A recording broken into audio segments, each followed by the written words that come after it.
Good morning, everyone, to all those who are connected via Skype and those who are connected via Facebook streaming live. Rest is the byproduct of creativity. There is a simple mathematics of life. If you create problems or make anyone unhappy, you will find the echoes of that will come into your life. On the contrary, if you are able to create happiness for someone, you will find your heart will echo those moments of bliss and happiness in myriad ways in your life. If you remove an obstruction or thorn from somebody's life, you will find all the obstructions from your life naturally vanish from your life. Because whatsoever you are doing,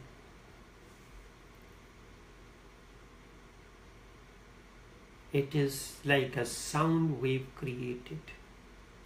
It echoes in the existence. It's like the waves. A stone has been thrown in the silent river,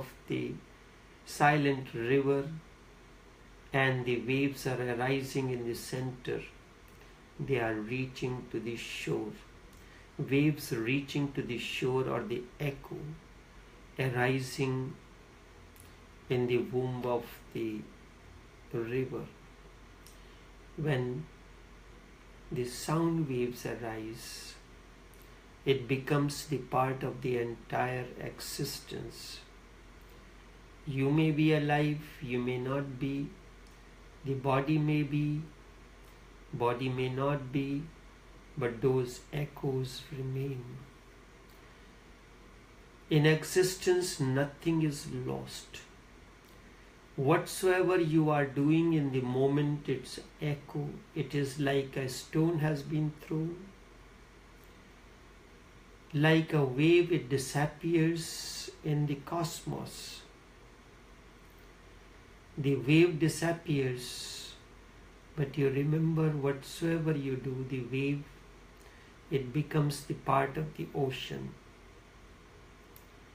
But the water that was the part of the wave remains the part of the ocean. It is very important to understand in a broader sense, whatsoever you do, it will create an echo in your life. You are not separate from the existence, you are part of this entire existence. When you are saddened, when you are happy, it is the echo of your actions that are coming to you. No one else is responsible for it. Only the form changes. And the moment this becomes a part of your understanding that whatsoever is happening is somewhere has the roots in your action, that very moment something transforms in your life. Try to remove an obstruction in somebody's life.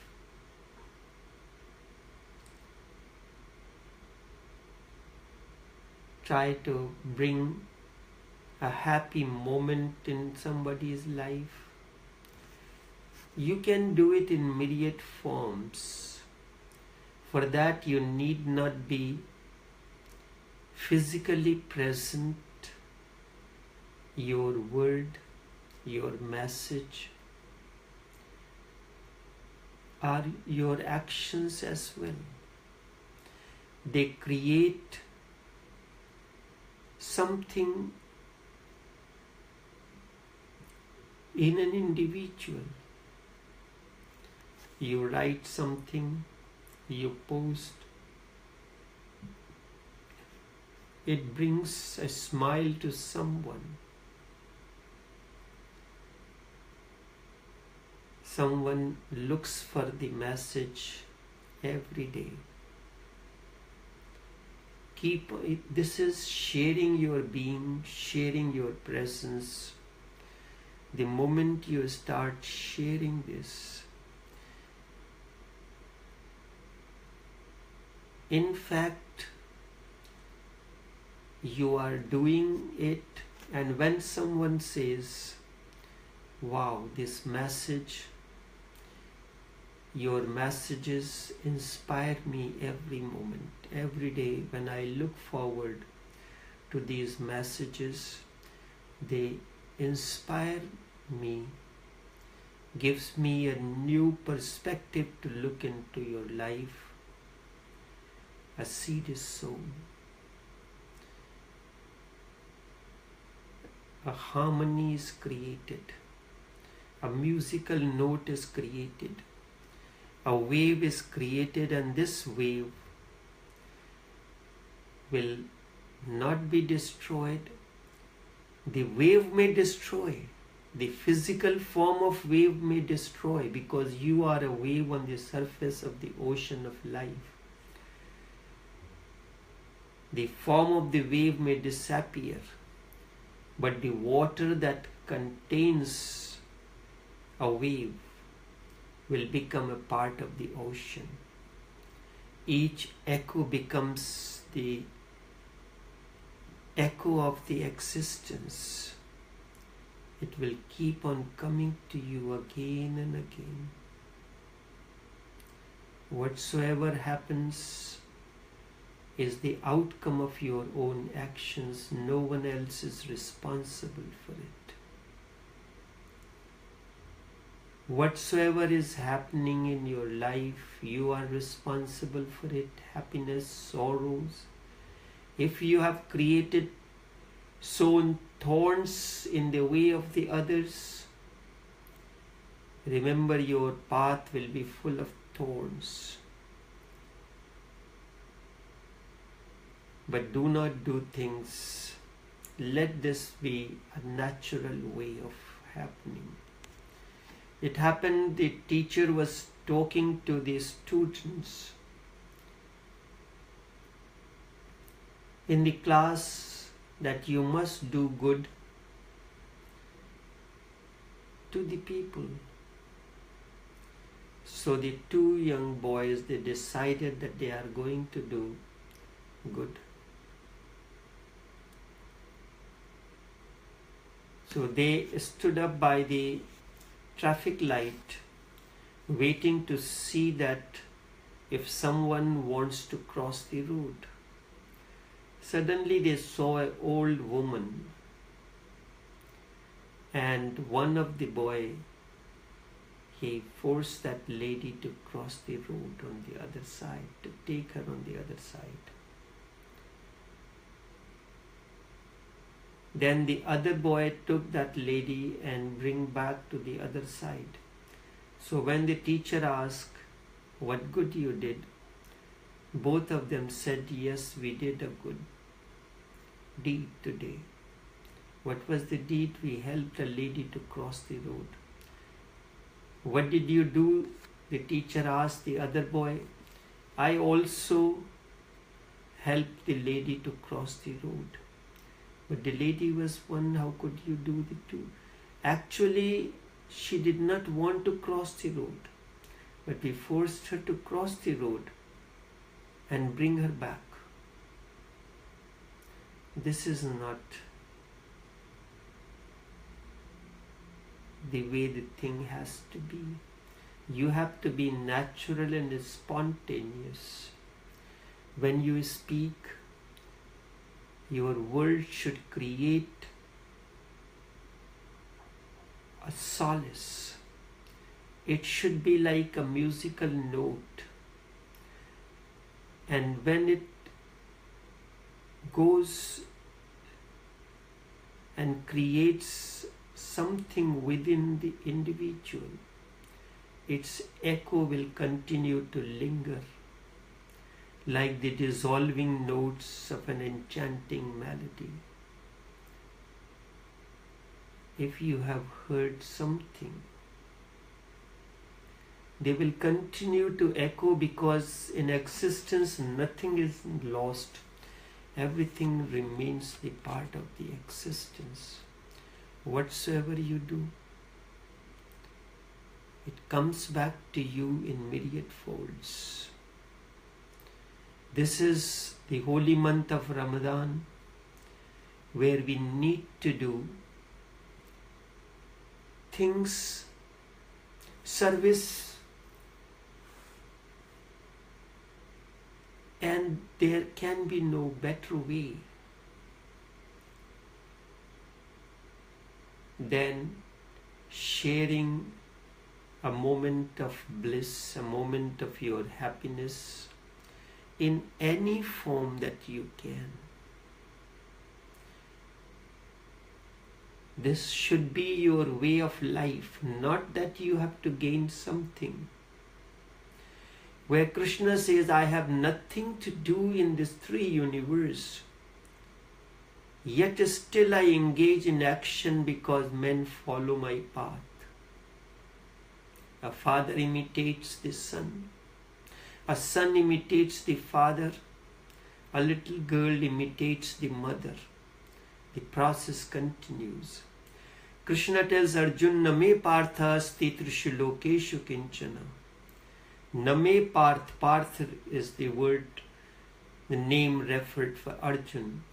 Name partha asti trishu lokeshu kinchana. I have nothing to gain in this three universe. A person who has attained to enlightenment, he has nothing else in life to gain. The ultimate has happened. It's not that he has gained enlightenment, he has experienced that enlightenment is the only way of life. It surrounds you. Like it becomes an aura, it becomes an environment around you. The moment it happens, after that there isn't anything to do. You have understood the very mechanism of the existence. How does it happen? Then there is nothing to do, nothing to gain. What can anyone give it to me? Because there is no need. Yet still I engage in action. Why do I engage in action? Krishna says, if you do not have to gain anything, because our whole mathematics is we do things for gaining some profits, some rewards. None of our actions are just the outcome of, because you must do something. The action is the way of life. Action is the way that it creates the momentum for life to continue. If that, it is like the breathing. The moment breathing stops, life stops. Action is the breathing for the body. You have to understand this, learn from this, that they do not have anything to do. What gain is mine? Is there any gain when I come for these talks? Nothing. The only satiation comes that I am sharing a presence. This presence can become a seed in someone, and it will remain there waiting for the right soil and right environment, and the seed will blossom. And when the seed will blossom, the flowers will begin to appear in your life. Somewhere this seed will continue and will bring the transformation in your life. A moment you have spent in this company, in this presence, it is not wasted. Consciously or unconsciously, you go in the presence of the sun. The rays of light must penetrate your being, your body. At the level of the body, it gives you vitamin A. It nourishes you. The messages of the masters, the messages of the awakened ones are like the sunshine. Allow these to enter into you, and they will, if you had listened to someone in the past, the seed is there. The seed needs the right soil and the sunlight and the rain of the bliss. You come in the company of another awakened one, in the light of, in that light, in that presence, the seed which has already been planted in you begins the process of its journey. If you are coming to this sort of presence for the first time, a seed is planted in you. The existence moves in this mysterious way. And sometimes it takes a longer period of time. When the seed was planted in you, sometimes it becomes, this process happens unconscious. You are unaware of it. How this word, how this message has entered you and could never forget that. I recall many years ago, there was a funeral service that I was, a family friend, I was speaking during that period. A person who was a family friend of ours and also acquainted with the deceased, he attended the session. In that session, I spoke one sentence: there is nothing higher and nothing lower. How could that be a contradictory statement? There is nothing lower, nothing higher. But we had been taught differently. What is lower and what is higher? Have you ever introspected on it? Lower is the beginning of the higher. The foundation is the lowest part, and a part of the foundation remains invisible. But it is on the foundation, block by block, when the process continues, the lower is the beginning of the higher. And what is the higher? If it is a wall in front of you, a wall has to attain to a certain height before the second floor could be placed on. So when it reaches that height, you immediately find that it has reached. No more height is needed. the lower has given way to the higher. Lower is the culmination, higher is the culmination of the lower. The required height is reached no more. There is a deep harmony between the lower and higher. They are not contradictory, instead they are complementary to one another. The lower ladder is the lower ladder, the step of the ladder is connected to the higher. If you look at the staircase, the lower and higher are connected to one another. The seed is the flower and the flower is the seed. It is the seed that has the potentiality and that becomes the flower one day when it goes through the process. And it would have been, the talk was 1994. Whenever he meets me, he will repeat the same sentence.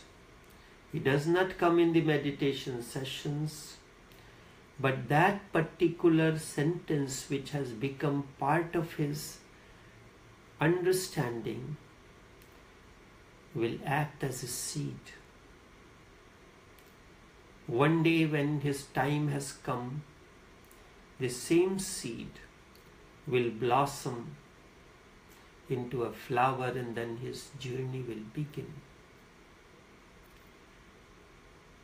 Messages keep on pouring, keep on sending. Who knows? Along the life's roads,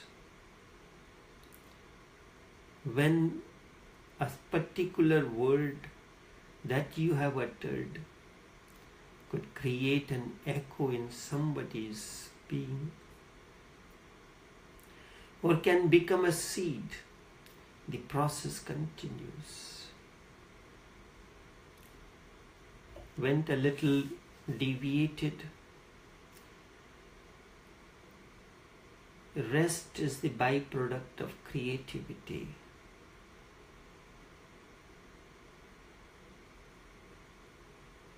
As a child, Sundays has been something very special to everyone.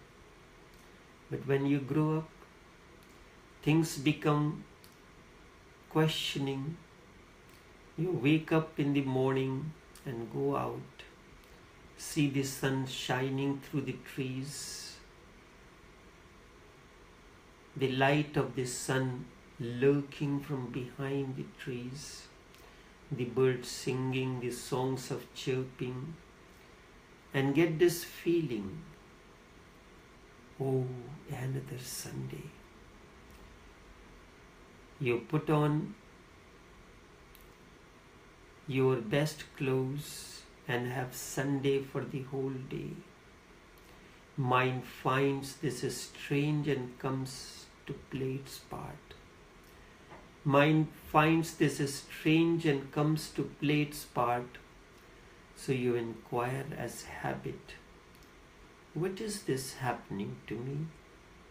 The very nature of the mind is that it cannot see you happy. The moment you are happy, it inquires, what is the cause of your happiness?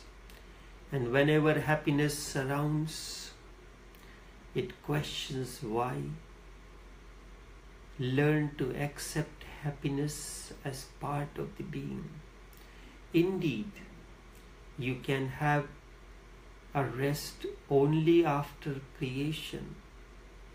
If you do not create anything, your life will remain restless. You will not be able to find the holiday, and that is the reason it is said in the Bible. God worked, and then on the last day he rested. After creativity, you must rest. It is only after you have created something then you can rest. Therefore, rest is the byproduct of creativity. You cannot directly rest. First, you have to be so creative. You have to feel good about yourself, so happy with yourself, so worthy that you can allow the rest for yourself, that you can allow a day of fun. So Sunday is the day of fun. When a message is relayed as a wave, as a musical note by the awakened one, we try to understand it in our own asinine wisdom. The moment you understand the meaning of it, you find the relevance. And out of that, this message has come creativity. Rest is the byproduct of creativity. There is no need to make a problem out of it. Mind is constantly searching for something to pounce upon. So it finds that you are happy. It makes a problem out of happiness as well. If you are feeling happy, it inquires why. Why are you happy today? You have not gained anything. And that question is dangerous. If you are suffering, it is good to inquire why. Because suffering has to be dissolved and transcended. You have to find ways and means to get out of it. And that is why it is relevant. But when you are happy, then to ask why is to disturb the process of happiness, to disturb the process of happiness. There is no need to ask the question when you are happy. When happiness surrounds, you accept it totally without any questioning and go on rejoicing each moment of it as if you are extracting the juice from every bit of it. If you are ill, diagnosis is needed. Analysis is needed because disease has to be found. And if you are healthy, you need not go to the doctor. Normally, when you are healthy, you do not go to the doctor to inquire, why am I healthy? Diagnose the cause of my health. What is happening to me? You do not go for that. It is a habit of the mind because it has been always living in misery, unhappiness, and always in the whys. Why so? Has been relevant. So when clouds disappear for the first time, the sun shines in your life, the old question goes on persisting. Why? Learn to accept happiness. Sorrows we consider natural, but happiness we do not. Learn to enjoy it without any questioning. Learn to trust your happiness. And there is no need to doubt it, because the very doubt is poisoning. Happiness rarely happens. The moments are very few and far in between. When they come, welcome them, open the door to receive them with your open heart and with wide open arms. Withhold nothing. Even a question will become a very, very strong wall, because between you and the happiness. Every day you have been creative. Become Sunday. It should be so. Every day is a holiday. It should be so, because all day belongs to Him and each moment is holy. Once you understand it, you will stop asking the question like this. Do not think that any particular day is needed for you to be happy. Certainly, only a particular quality of the mind is needed to be happy. And that has nothing to do with time. Instead, everything depends on the attitude, how you look at life. There are people to whom even a Sunday is not a Sunday. There is no light, no sun rising even on a Sunday. They are clouded in their own darkness, shrouded in their own misery. They carry their hell around wherever they go. Even if you force them into heaven, they will go on carrying their hell with them. They will live in their hell.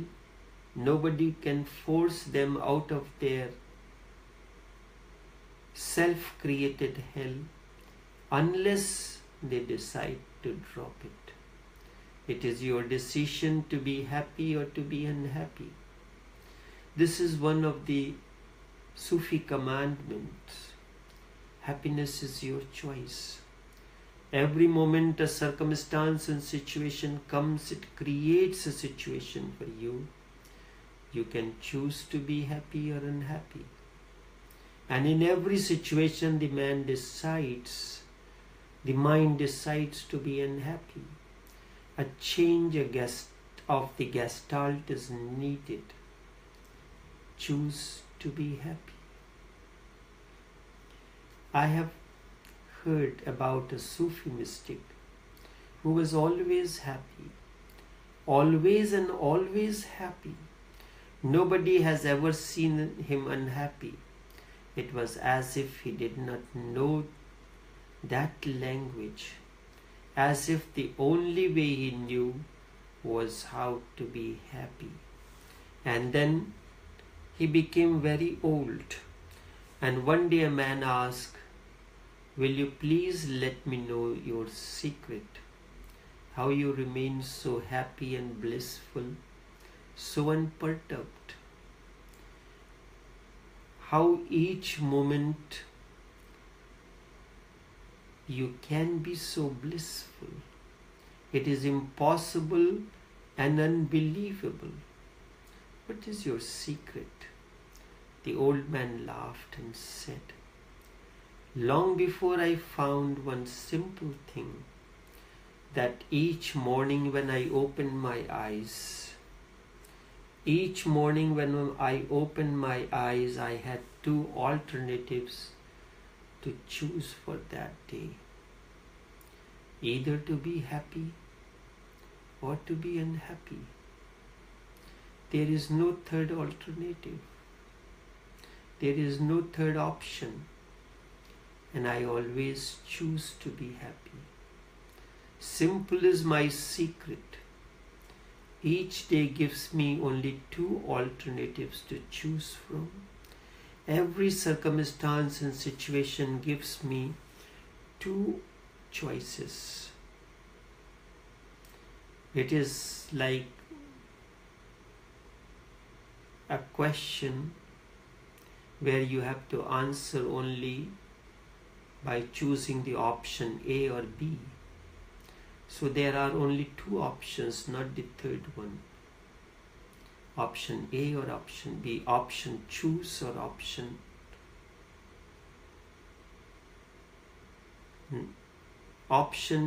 to be happy or option to be unhappy. I always choose to be happy, that is all, and there is nothing more to it.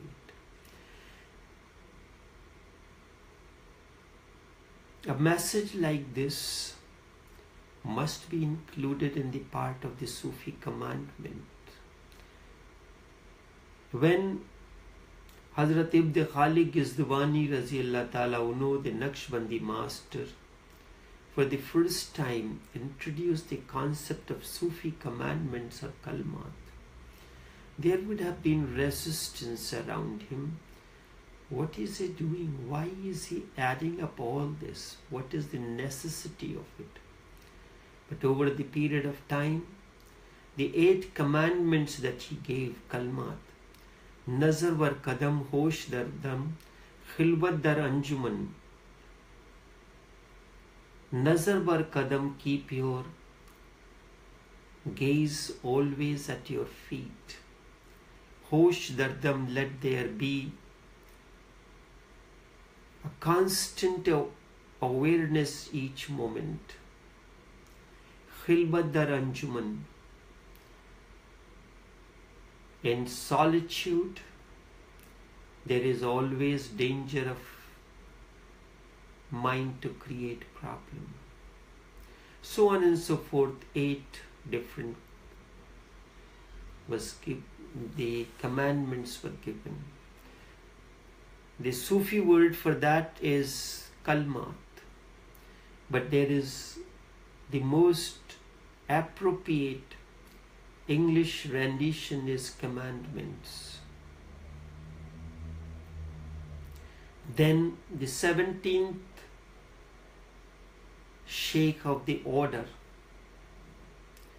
Shah Bahauddin Naqshband, added 3 more. It became 11. Then while I was in the process of writing this chapter in Leaves from the Sufi Heart, Volume 1, I added 1 more, the 12th commandment. And that commandment belonged to one of the Naqshbandi Sheikh, Sufi Shakuntala Devi. There is a way when you pay your respect to an elder, he must bless you. We go on saying, someone greets you, you say, God bless you. How can you say something on behalf of someone else? Do you know God? No, you do not. How can you say God bless you? It is something like this.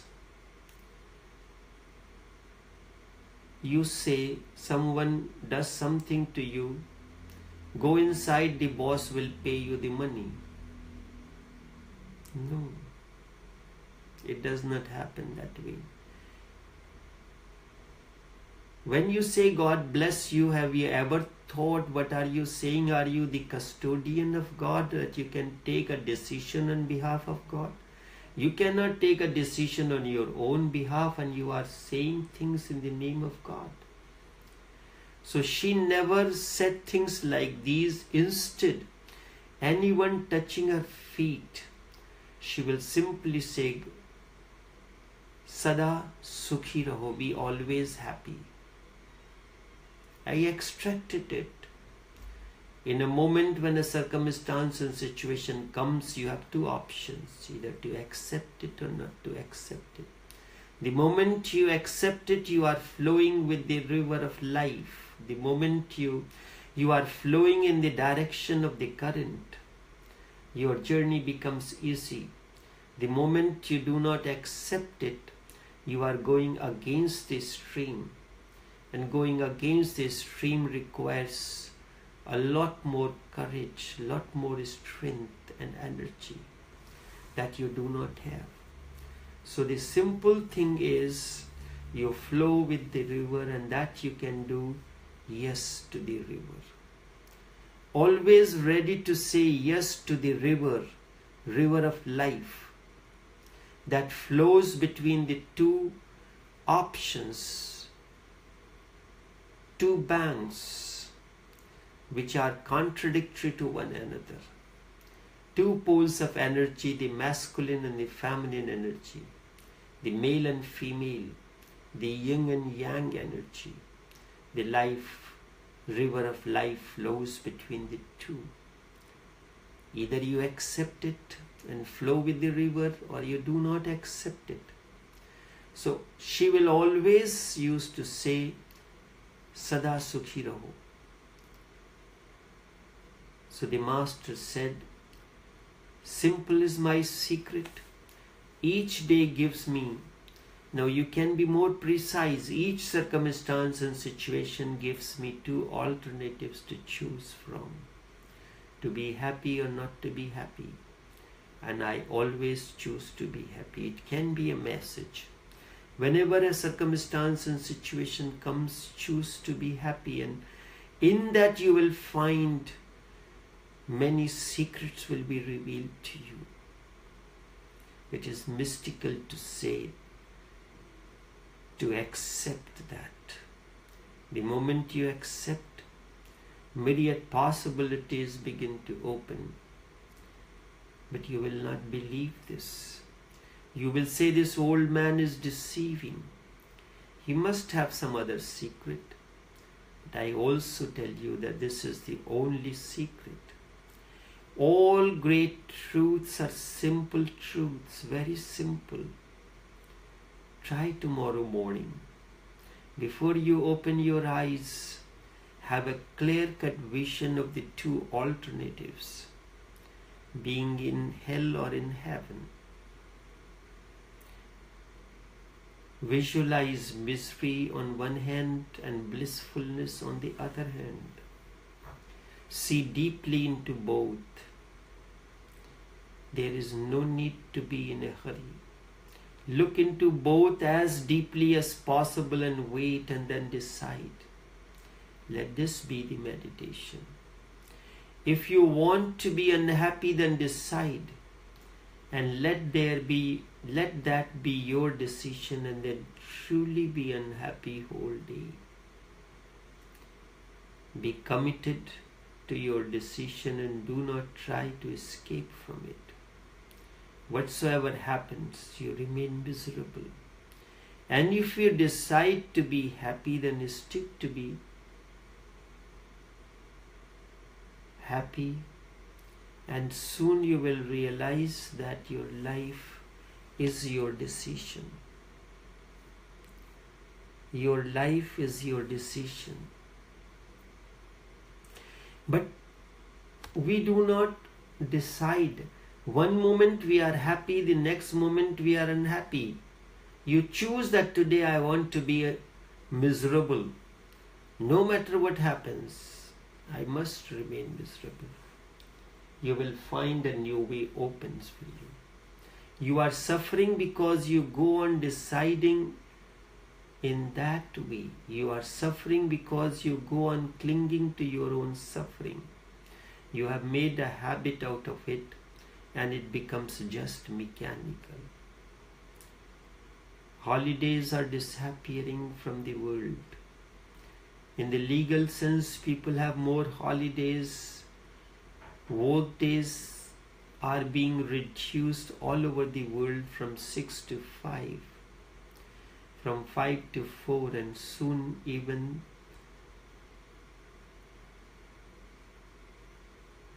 it will be so. In the very highly developed technological societies, one day of the week will do, and the 6 days people can have holidays. I have heard recently in Sweden, they reduced the number of working from 8 to 6 hours, but with high productivity. But holiday is disappearing, and with it the quality of sacredness, the holiness too is disappearing. That consciousness is disappearing from the world. People have more leisure. That is another thing. But what do they do with that? They create more misery for themselves and for others. Finding nothing to do, they do harm to themselves and to the others. We built a house, a condominium. buy a house, but you have a guest room, a master bedroom, a linen closet, a clothes closet, a towel closet, a wine counter, but nothing about having a library in the house. We are not interested in that.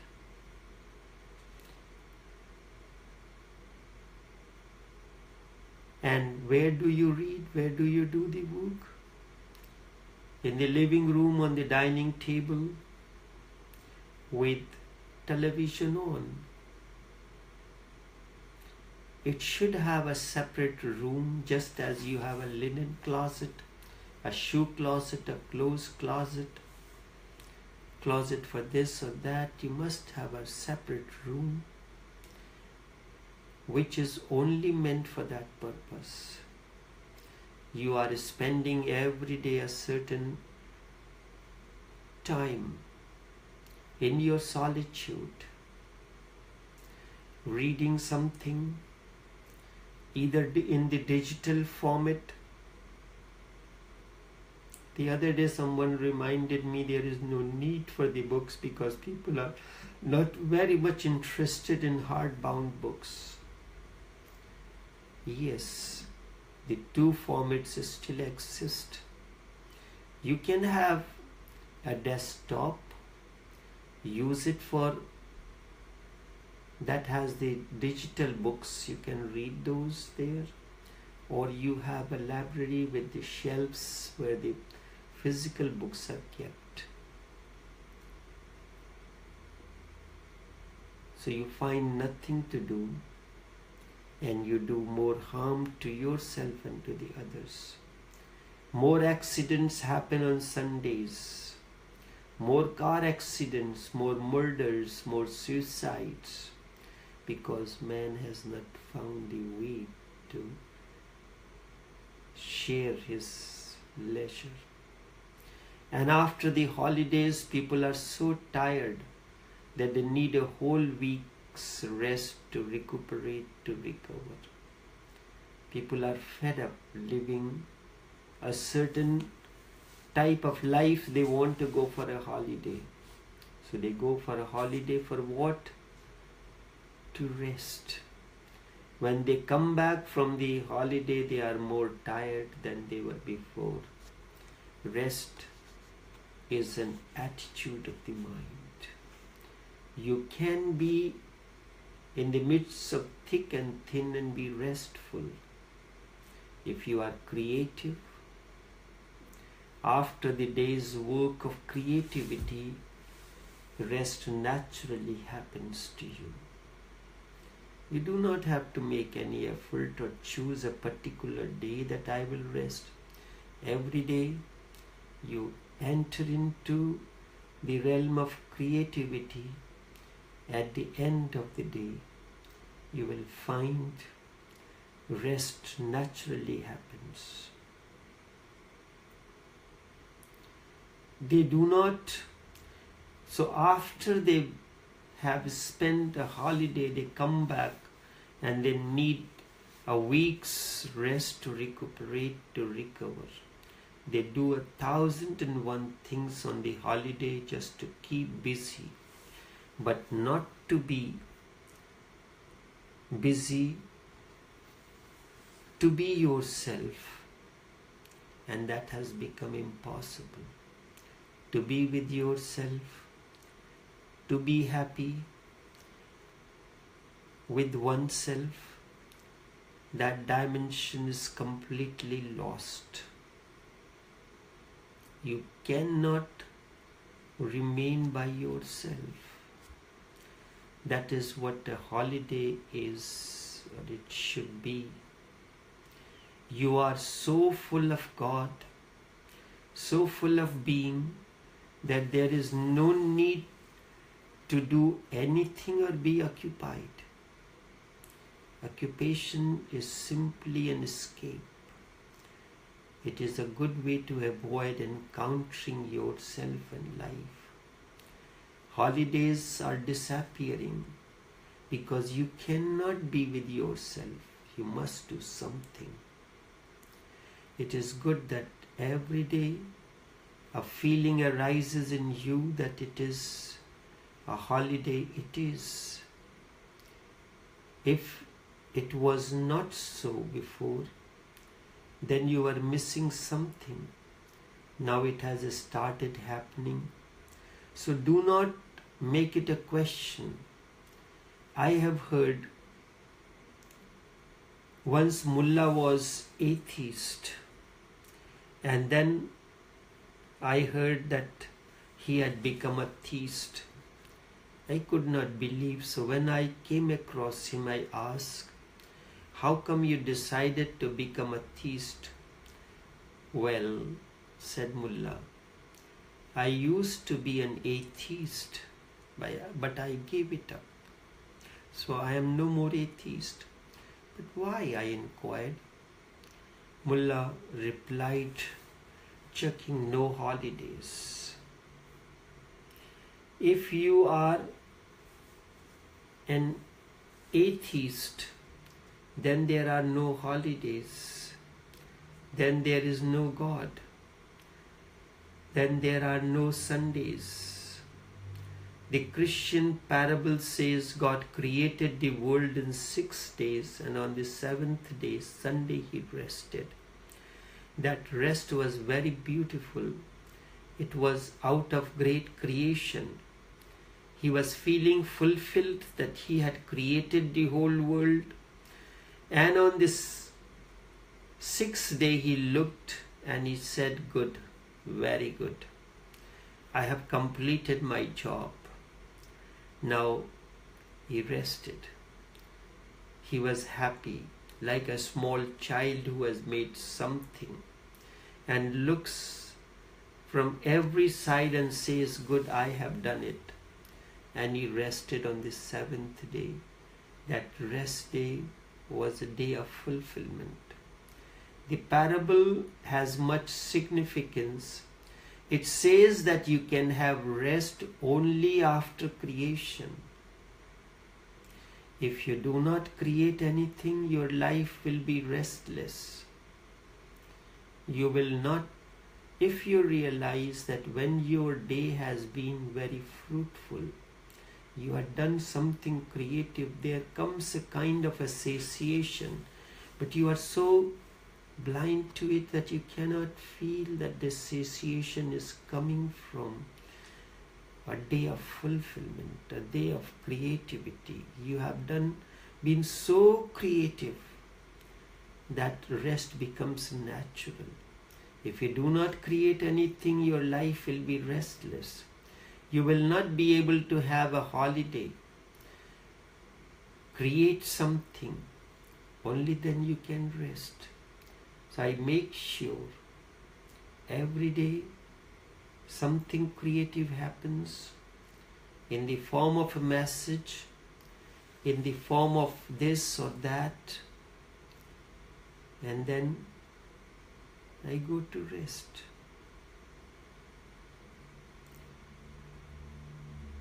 A Zen master, he realized one of the disciples was not able to capture the essence of the meditation. So the disciple asked, Master, I have been around you for a long time, but I have not gained anything. He said, probably I need to send you to one of my friend. He runs a guest house. He does not speak, but you have to observe his behavior, his way, his routine. When he went, he realized that this man was no master. Instead, he was simply a owner of the guest house. It was, when he reached there, it was night. He thought the master wanted to get rid of me. That's why he sent me to a guest house owner. So the guest house owner said, I do not know that particular master. I am simply a guest house owner. I run a guest house. But since you have come here, you stay overnight and tomorrow you can go back. So the disciple observed the behavior of the master, behavior of the guest house owner. He washed the pots, he cleaned them, he cleaned the kitchen and everywhere. Then he went to take a rest. So in the morning the disciple asked that I have seen your actions, what you were doing, and after that I went to sleep. What did you do after that? He said, I washed all the pots. Now everything is clean. And in the morning, all I have to do just rinse the pots, because even in inactivity, the pot gathers dust. Mind is the pot that goes on brewing things, even if it is not, even if it is resting, even if when you are asleep, it goes on working.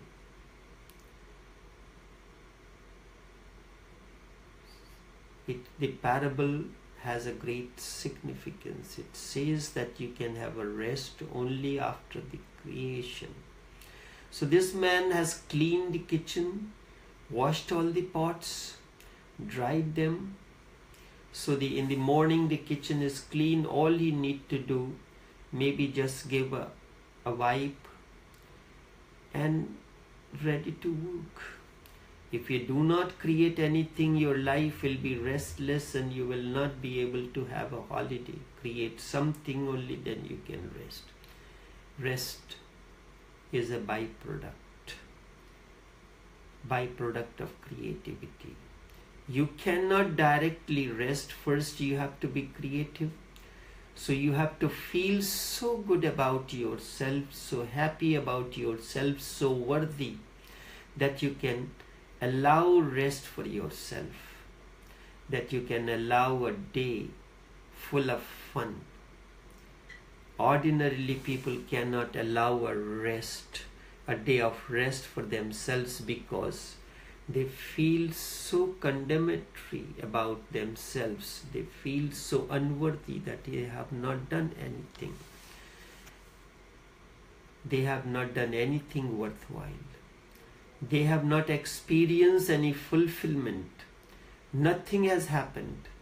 They have not blossomed. Hence, continuous occupation, continuous activity is needed. Many people go on working and working and working day in and day out and die because their work is not creative. When is the work creative?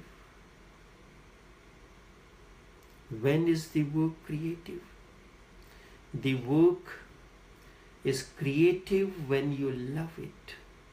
The work is creative when you feel in tune with it. The work is creative when you enjoy it. The work is creative when you choose it. And it fits with your being, and great harmony arises between you and the work that is creative. I repeat it again. The work is creative when you feel you are in tune with it. The work is creative when you love it. The work is creative when you choose it out of your own free will. It fits your being, and great harmony arises between you and the work. Then it is creative. A different kind of fulfillment comes with it. Once that happens, whatsoever you do is creative. And when, after each creative moment, a moment of relaxation comes, that relaxation is earned. Yes, God earned that relaxation for the seventh day. For 6 days He worked. He created the entire cosmos. On the seventh day, He has earned a relaxation. He was worthy of it. That is the meaning of the parable. This is in a way a Sufi way of saying, do not take it literally that God created the world in 6 days, on the 7th day he rested. It has a great significance. It is a parable. The truth cannot be explained directly, so it must be put in the form of parable, in the form of anecdotes. He loved what he created. If you are creative, only then you can have holiday, not otherwise. That is, if you want to have a holiday, become more and more creative. I am not saying be creative in the eyes of the others. I am not saying be creative in the eyes of the others. That is irrelevant. Just be creative in your own eyes.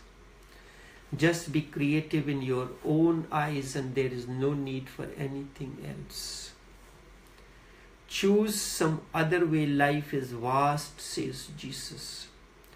There are many mansions in my God's house. There are many dimensions in life. There are enough opportunities to choose from. This is what he meant when he says there are many mansions in my God's house.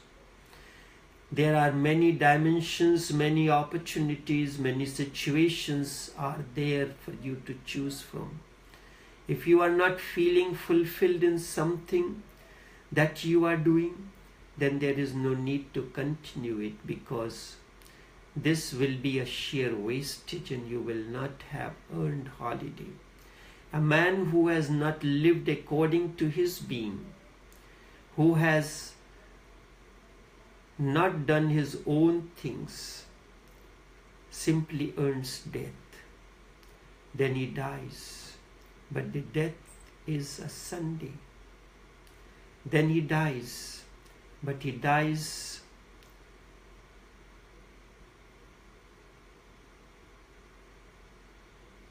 unfulfilled.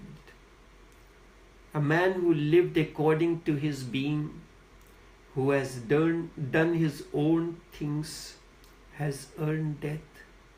Then he dies, but the death is a Sunday. Then he dies, but he dies fulfilled, totally aware. He has no complaint. He lived the way he wanted to live. If I am going to die and God asks me, if I send you back, how would you like to live? I will say the same. I loved it. I enjoyed it. I would like to live the same way. Just think about you if you die and God asks you if you are sent back to the world, what changes you will like to make to your life. Would you be able to say that you would like to live the same way? Absolutely the same way. If not, then you are doing something wrong with your life. Then you are dragging your life and then you are not living it. Then you are simply wasting your energies. They are simply dissipated. They will not become an integral force, and there is not going to be any blossoming. Your tree is going to remain without fruits and the flowers. Then how can you be happy and how can you enjoy? Time as holy opportunity is the meaning of the holiday. A holy day, a day which is not profane, a day which is not ordinary.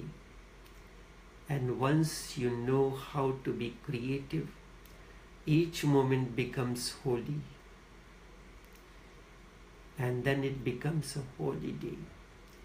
Whenever you create something, you participate with the Creator. You become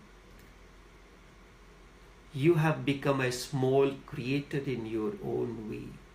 If you write a small poem or if you sing a song, maybe nobody likes it, nobody applauds it, but that is irrelevant. You enjoyed it. Singing, you were happy. You participated in that moment with God. You help Him to create a song and you become instrumental. In fact, whatsoever is created by Him. You simply allowed to create a small song through you. You become a bamboo flute and He plays the tune in it and you allow the tune to happen through you. Then you feel tremendously good and good about yourself. Indeed, that is one basic quality of the religious man. Indeed, that is the only and the basic quality of a religious man. He always feels good about himself. He is not in any way guilty. Guilt does not exist in him because he has lived his life as he wanted to live. He loved his life the way it happened, and it was the only life he wanted to live. Then how can there be guilt? Remember, a guilty person can never be religious. Guilty person is ill and neurotic. Therefore, he needs a psychiatric help. A religious person feels tremendously good about himself. Whatsoever he is doing something intrinsically valuable. This should be insisted upon as much as possible. Worth in life arises only when you do something intrinsically valuable. Worth in life arises only when you do something intrinsically valuable. There are two types of values in life. One is intrinsic value. You sing a song, it has an intrinsic value. It is the means and it is the end also. Or you sing a song in the marketplace to earn a little money. That money is not intrinsic to the song. That money is an outside value.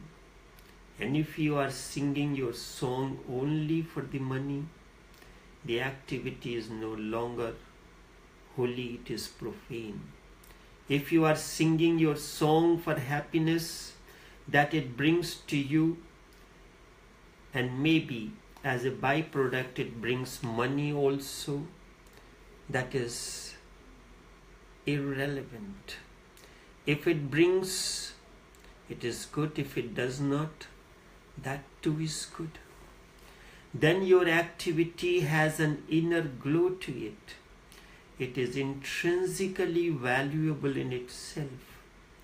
If you are happy that you could sing, if you are happy that you had an opportunity to sing, then every day will become meditative. Every day will become holy. If you are doing the meditations correctly, this is going to happen to everyone. This is my whole effort here, to help you to enjoy each moment as it comes. This is my whole effort through these talks, to create a presence that presence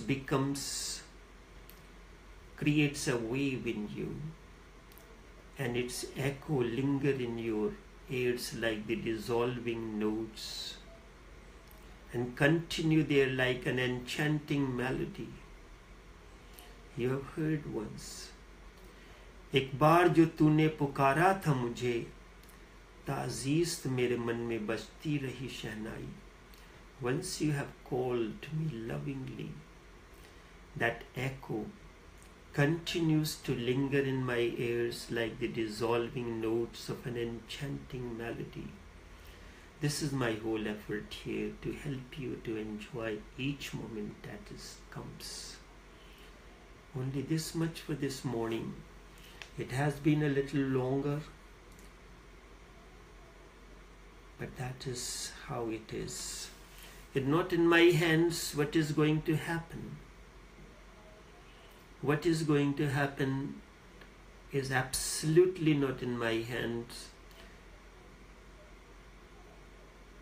Like a bamboo, the music flows through, and the moment it stops, the talk stops. Until then, take care and do have a pleasant day.